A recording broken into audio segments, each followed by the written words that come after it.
Chief of Naval Staff, Vice Admiral Sanjay Bhalla, Flag Officer Commanding in Chief, Eastern Naval Command, Rear Admiral Alok Ananda, Flag Officer Commanding Eastern Fleet, Captain Retired Jagmohan, CMD, Mazgaon Dock Shipbuilders Limited, INS Mahendragiri के commanding officers और crew members, defence ministry और Indian navy के सारे under officials और sellers, distinguished guest, media के मित्रों, देवियों और सज्जनों, सबसे पहले तो मैं बधाई देना चाहता हूं अपने navy chief admiral Krishna Swaminathan को, क्योंकि उनकी नियुक्ति एज ए नेवल चीफ के रूप में होने के बाद पहली बार मैं किसी कार्यक्रम में शामिल हुआ हूं और आज एडमिरल कृष्ण स्वामीनाथन को बोलते हुए और हिंदी में बोलते हुए पहली बार हमने सुना है। देवियों और सज्जनों, मैं कह सकता हूं एडमिरल कृष्णा स्वामीनाथन को सुनने के बाद यदि मुझे कोई कहे कि इनकी स्पीच के बारे में आप रेटिंग करिए तो मैं ये कहूंगा एक्सलेंट।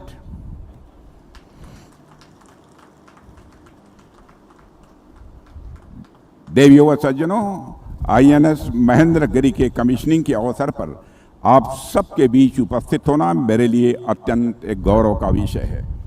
मैं इस अवसर पर मझगांव डॉक शिपबिल्डर्स लिमिटेड के हर एक कर्मयोगी को, इंडियन नेवी को, महेंद्रगिरी की पूरी क्रू को तथा सभी देशवासियों को हार्दिक बधाई देता हूं। साथियों, यह एक सुंदर संयोग ही है कि यह कमीशनिंग आंध्र प्रदेश के विशाखापट्टनम में हो रही है। विशाखापट्टनम हमारी ईस्टर्न नेवल कमांड का मुख्यालय तो है ही, साथ ही भारत की समुद्री शक्ति के सबसे स्ट्रांग पिलर्स में से एक है।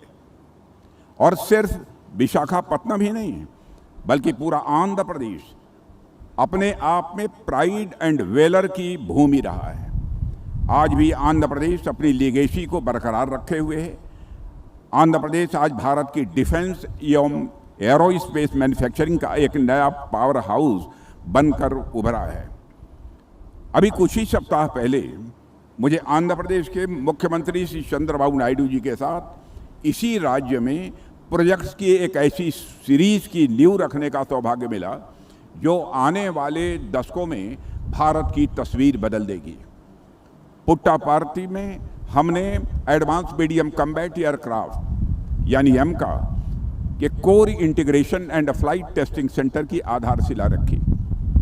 एमका भारत का अपना 5th जनरेशन फाइटर एयरक्राफ्ट है, जिसके पास पलक झपटे ही शत्रु का विनाश कर देने की पूरी क्षमता होगी। उसी दिन यहीं विशाखापट्टनम के पास अनाकापल्ली डिस्ट्रिक्ट में भारत डायनामिक्स लिमिटेड के एक नए नेवल सिस्टम मैन्युफैक्चरिंग फैसिलिटी की भी हमने नींव रखी, जहां ऑटोनमस अंडर वाटर व्हीकल्स बनेंगे, टारपीडोज बनेंगे, under water counter measure system बनेंगे, यानी वे वेपन सिस्टम जो कभी हम विदेशों से इंपोर्ट करते थे अब हमारे अपने वाइजक के पास बनेंगे। देवियों और सज्जनों, और मैंने उस समय कुर्नूल में 8 ड्रोन कंपनीज के एक कंसोर्शियम द्वारा एक ड्रोन सिटी की स्थापना की भी बात की थी। जैसे हम लोग सूरत को डायमंड सिटी कहते हैं, बेंगलुरु को देश की सिलिकॉन वैली कहते हैं, वैसे ही एक दिन मैं मानता हूं कि यह क्षेत्र देश का ड्रोन हब के रूप में जाना जाएगा। देवियों सज्जनों, आप संयोग देखिए, आकाश में अमका, समुद्र की गहराई में BDL के नेवल सिस्टम्स, अनमैन्ड डोमेन में कुर्नूल के ड्रोन, और आज समुद्र की सतह पर INS महेंद्रगिरी। यानी कि आज आंध्र प्रदेश हवा, पानी, जमीन और अनमैन्ड डोमेन हर क्षेत्र में भारत की रक्षा शक्ति में अपना कंट्रीब्यूशन दे रहा है। मैं इसके लिए आंध्र प्रदेश सरकार को और यहाँ की जनता को अपनी तरफ से हार्दिक बधाई देता हूँ। साथियों, यदि मैं INS महेंद्रगिरी की बात करूँ तो आप सब जानते ही हैं कि यह हमारे प्रोजेक्ट 17A का ही एक पार्ट है, जिसे नीलगिरी क्लास ऑफ फ्रिगेट्स भी कहते हैं। और आज जिस महेंद्रगिरी को हम यहाँ पर कमीशन कर रहे हैं वह मझगांव डाक लिमिटेड में बने चारों P-17A जहाज़ों में अंतिम यह वारशिप है। यानी यह शिप MDL की श्रृंखला का एक समापन रत्न है। लेकिन मैं इसे समापन रत्न नहीं मानता। आज भी इसी प्रकार के हमारे शिप्स मझगांव डाक यार्ड लिमिटेड में बनती रहेंगी। हमारा मझगांव डाक यार्ड लिमिटेड बहुत ही अच्छा काम कर रहा है। इसके लिए मैं कैप्टन रिटायर्ड जगमोहन CMD को भी अपनी तरफ से हार्दिक बधाई देता हूं और उनकी पूरी टीम को, वहां काम कर रहे सारे कर्मियों को भी। देवियों व सज्जनों, P-17A सीरीज का पहला जहाज INS नीलगिरी जनवरी 2025 में स्वयं हमारे प्रधानमंत्री द्वारा कमीशनिंग किया गया था। फिर अगस्त 2025 में INS उदयगिरी, INS हिमगिरी दोनों एक साथ कमीशन हुए थे। और फिर इसी वर्ष अप्रैल 2026 में यही विशाखापट्टनम में INS तारागिरी की कमीशनिंग हुई। अभी कुछ ही सप्ताह पहले जून में कोलकाता में INS दूनागिरी को प्रधानमंत्री जी ने ट्राई कमीशनिंग के अवसर पर राष्ट्र को समर्पित किया। और आज यह छठा जहाज INS महेंद्रगिरी हमारी नेवी को प्राप्त हो रहा है। यानी लगभग 1.5 साल में ही 6 फ्रंट लाइन फ्रिगेट्स हमारी नेवी को मिले हैं। यह भारत की शिप बिल्डिंग कैपेबिलिटी और नेवल इंडस्ट्रियल इकोसिस्टम की स्पीड और हमारे सेल्फ कॉन्फिडेंस, आत्मविश्वास का यह एक प्रमाण है। एक समय था जब हम अपनी अधिकांश डिफेंस नीड्स के लिए दूसरे देशों की ओर देखते थे। आज हम अपने ही शिपयार्ड्स में अपने ही देश के लोगों के हाथों से वारशिप बना रहे हैं, और वह भी एक के बाद एक तेज रफ्तार से हम वारशिप्स बना रहे हैं। INS महेंद्रगिरी लगभग 6,670 टन के डीप डिस्प्लेसमेंट वाला एक विशाल जहाज है जो 28 नॉट्स तक की तेज गति से चल सकता है। और यह मल्टी मिशन फ्रिगेट है, यानी यह एक ही समय में हवा में आने वाले खतरे, सतह पर मौजूद शत्रु और पानी के नीचे छिपे हुए सबमेरिन्स तीनों के विरुद्ध यह इफेक्टिव साबित होगा। और सबसे महत्वपूर्ण बात, यह एक ब्लू वाटर शिप है, यानी यह केवल तट के पास ही नहीं बल्कि दूर और गहरे महासागरों में हफ्ते तक भारत की समुद्री हितों की रक्षा कर सकता है। यानी हमारे देश भारत ने अब तक समुद्र के माध्यम से अपनी दिशा तय की है, और अब हमारा देश समुद्र की दिशा तय करने की क्षमता भी अपने अंदर विकसित कर रहा है।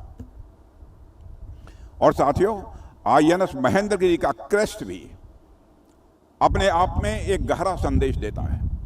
इसके क्रेस्ट पर महेंद्रगिरी पर्वत के शिखर पर विराजमान गोशाक यानी बाज का चित्र अंकित है।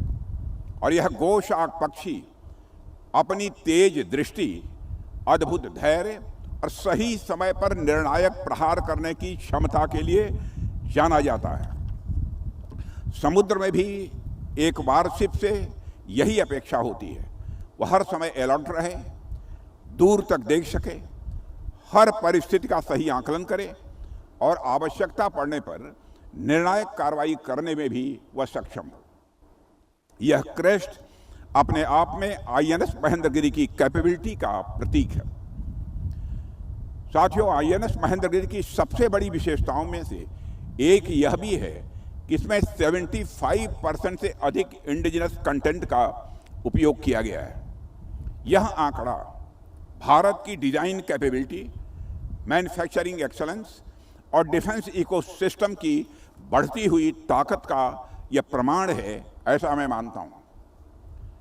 साथियों, INS महेंद्रगिरी में हमारे BrahMos surface to surface missile fit हो सकती हैं।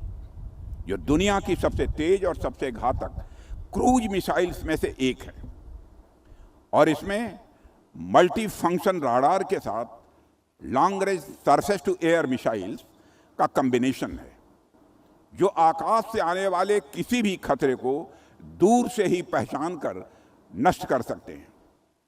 और इसमें इंडिजिनस रॉकेट लॉन्चर है, टारपीडो लॉन्चर्स है, एक integrated anti submarine defence system है, इलेक्ट्रॉनिक वारफेयर सूट है और क्लोज इन वेपन सिस्टम भी है। ये तमाम चीज़ें INS महेंद्रगिरी को महेंद्रगिरी पर्वत के समान ही अभेद और मजबूत बनाती हैं। देवियों व सज्जनों, INS महेंद्रगिरी का नाम भी अपने आप में बहुत कुछ बयां करता है। महेंद्रगिरी पर्वत उड़ीसा के सबसे ऊंचे शिखरों में से एक है, और हमारे शास्त्रों में ऐसा कहा गया है कि यह पर्वत भगवान परशुराम की तपह स्थली रही है। भगवान परशुराम एक योद्धा के साथ साथ वह एक ऋषि भी रहे हैं। उनमें आक्रामकता थी और शांति भी थी, उनमें युद्ध की वीरता भी है, और एक जो तपस्वी का धैर्य होना चाहिए वह भी भगवान परशुराम में तपस्वी का धैर्य भी है। उनके हाथ में भले ही परशु हो यानी फावड़ा हो, पर उनका मन प्रशांत है, शांत है, और यह जो बैलेंस है यही हमारी आर्म्ड फोर्सेस का आदर्श है। हमारे पास शक्ति भी है, संयम भी है, हमारे पास पराक्रम भी है और विवेक भी है। INS महेंद्रगिरी इसी परशुराम भाव को समुद्र के जल पर साकार करेगी, ऐसा मेरा विश्वास है। देवियों और सज्जनों, आज पूरी दुनिया में वारफेयर का स्वरूप आप जानते हैं तेजी से बदल रहा है। हर दिन नई नई टेक्नोलॉजी सामने आ रही हैं। Drones, artificial intelligence, cyber warfare, space based capabilities, hypersonic weapon और अनमैन्ड सिस्टम्स की चर्चा आज हर डिफेंस फोरम में होती है। स्वाभाविक है, इन नई टेक्नोलॉजी ने युद्ध के तौर तरीकों में बहुत बड़ा परिवर्तन ला दिया है, इसे सभी स्वीकार करेंगे। उदाहरण के लिए यदि हम ड्रोन्स को ही देखें तो पिछले कुछ वर्षों में ड्रोन ने वारफेयर को एक नई दिशा दी है। आज एक छोटा सा ड्रोन भी सर्विलेंस से लेकर प्रिसीजन स्ट्राइक तक अपनी भूमिकाएं निभा सकता है। इसलिए बहुत से लोग यह मानने लगे हैं कि फ्यूचर वारफेयर केवल नई टेक्नोलॉजी के आधार पर ही लड़ा जाएगा। देवी और सज्जनों, लेकिन मेरा ऐसा मानना नहीं है। यह जरूर है कि नई टेक्नोलॉजी ने युद्ध का स्वरूप अवश्य बदल दिया है, किंतु उनको कन्वेंशनल वारफेयर के मीन्स का महत्व कम नहीं किया है। युद्ध के जो मूल सिद्धांत हैं उनकी पूर्ति के लिए जो स्ट्रांग कन्वेंशनल कैपेबिलिटी आज भी उतनी ही आवश्यक है जितनी पहले थी। Future wars may be fought with artificial intelligence, but they will still be won by national resolve, trained soldiers and the capable military power. साथियों, मैं इसे ऐसे कहूंगा कि नई टेक्नोलॉजी और कन्वेंशनल प्लेटफॉर्म्स एक दूसरे के विरोधी नहीं हैं, बल्कि एक दूसरे को सप्लीमेंट करते हैं, एक दूसरे को पूरक हैं। और कन्वेंशनल प्लेटफॉर्म के बिना न्यू टेक्नोलॉजी भी अपने में अधूरी है, और न्यू टेक्नोलॉजी के बिना कन्वेंशनल प्लेटफॉर्म कमजोर है। और इतिहास भी इस बात का गवाह है कि जिन देशों ने नई टेक्नोलॉजी के आकर्षण में अपनी कन्वेंशनल शक्ति की उपेक्षा की, उन्हें इसकी बहुत बड़ी कीमत भी चुकानी पड़ी है। इसलिए भारत का अप्रोच बहुत ही क्लियर है, हमें दोनों में ही अच्छा करना है, दोनों में ही बैलेंस कायम रखना है।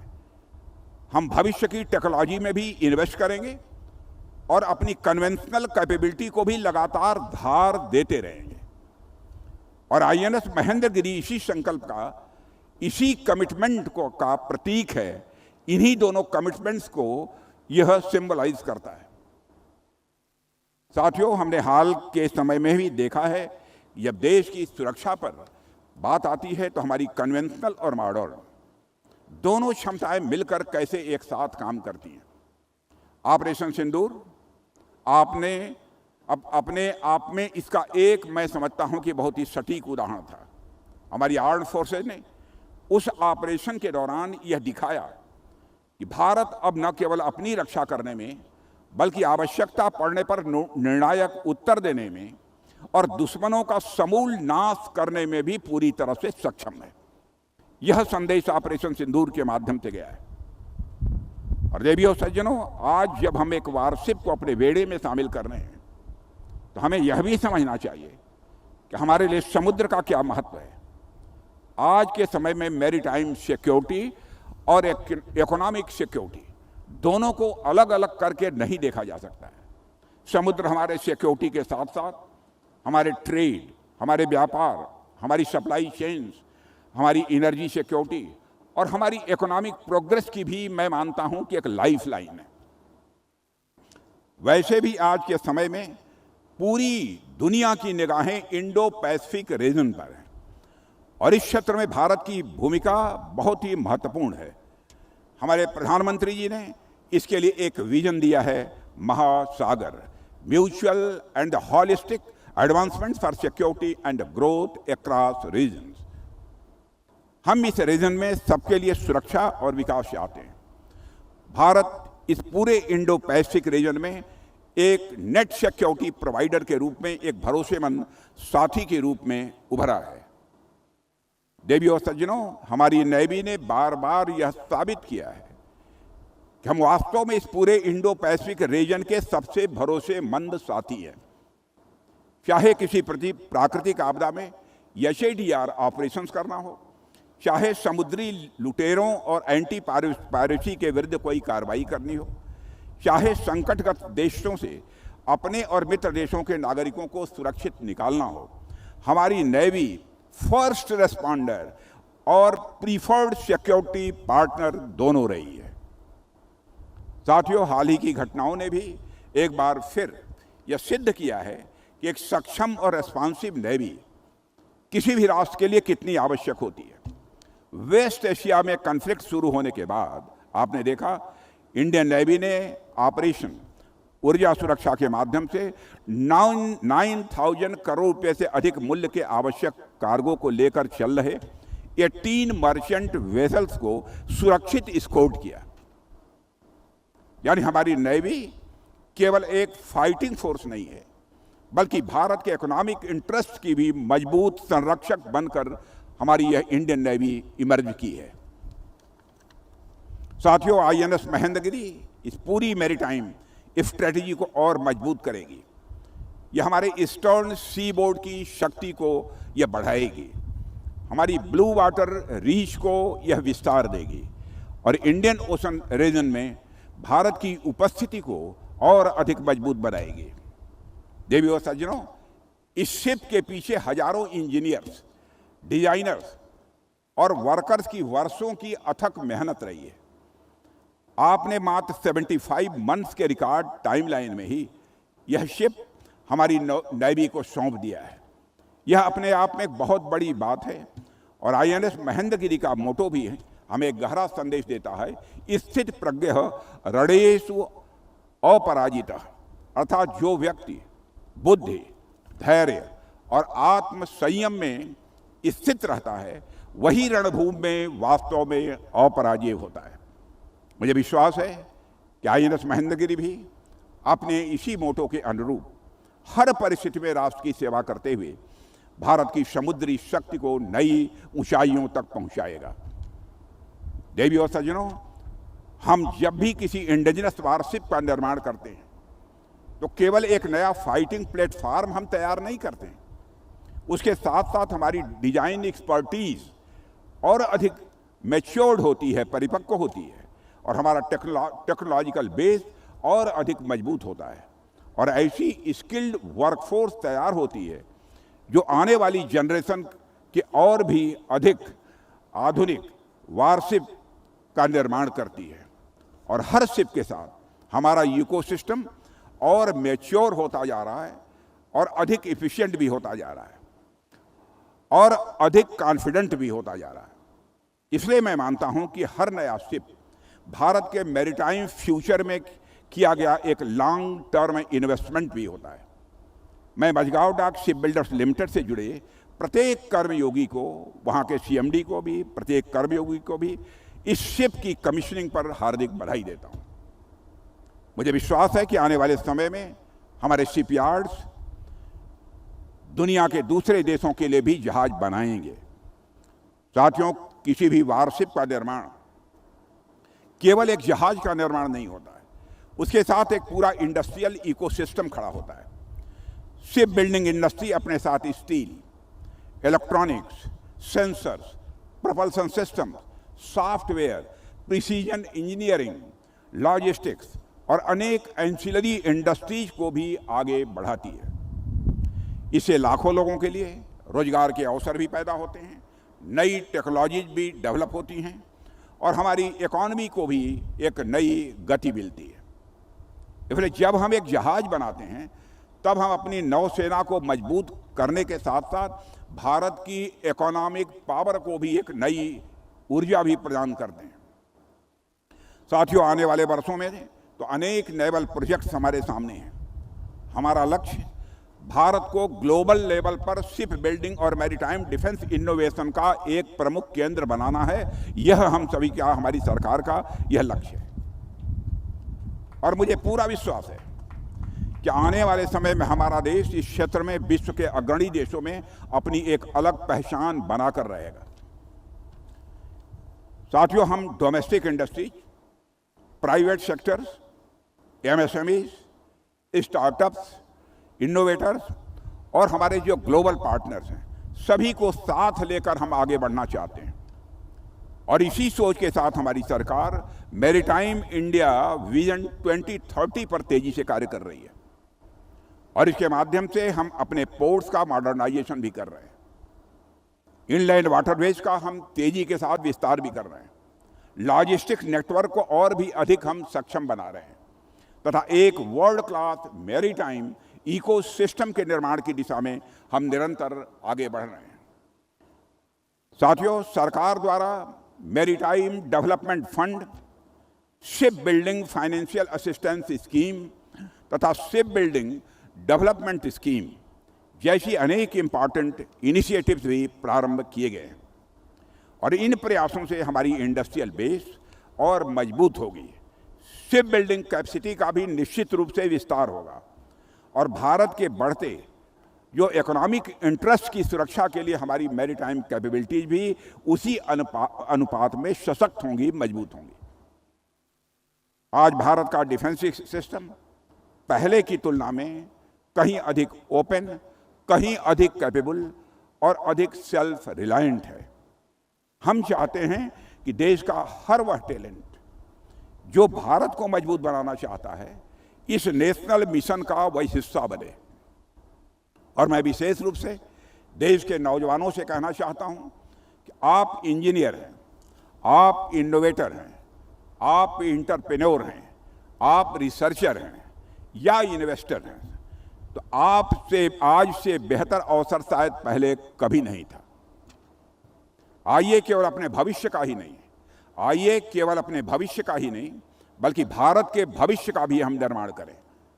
ऐसे शिप्स बनाएं जो हमारे समुद्रों की रक्षा करें, ऐसी टेक्नोलॉजी हम डेवलप करें जो आने वाले युद्धों की दिशा तय करें और ऐसे सिस्टम तैयार करें जो भारत को आत्मनिर्भर बनाएं, भारत को सेल्फ रिलायंट बनाएं।